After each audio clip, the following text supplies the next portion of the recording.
Le bois des Pinois et son chemin de randonnée en partie coupé au public. La cause, une inondation cet hiver due à un tassement minier. Le chemin est inondé, il y a 25-30 cm d'eau sur tout le chemin.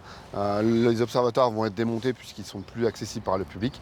Donc forcément, on déconseille de venir sur cette partie du chemin, observer de loin si les gens veulent. Le plan d'eau de 5 hectares présent sur cet espace naturel est en train de déborder légèrement, une sorte de petit retour en arrière. Avant le drainage des sols et leur transformation par l'homme, le bassin minier était une zone marécageuse. Pour la biodiversité, c'est plutôt très bien en fait. Parce que là, du coup, on a ce plan d'eau qui s'agrandit, qui est de plus en plus grand. Il accueille de plus en plus de faune et de flore. Là, on a un espèce de marécage qui est en train de se créer, donc avec des nouvelles espèces qui vont très certainement arriver, en faune, en flore, en libellules, etc. Que les randonneurs se rassurent, il n'y a aucun risque d'effondrement. Les affaissements miniers sont assez fréquents. Le phénomène se déroule de manière très progressive depuis la fin de l'exploitation minière. Le terril 115, surnommé du téléphérique, a cessé toute activité à la fin des années 60.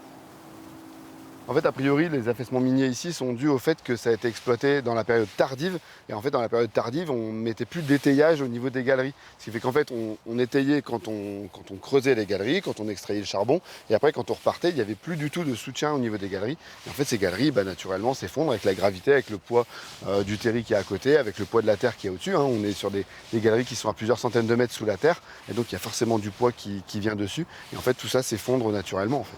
Si certains chemins et observatoires sont inaccessibles, les randonneurs sont appelés à prendre leur mal en patience. La nature va progressivement reprendre ses droits et offrira bientôt un superbe spectacle.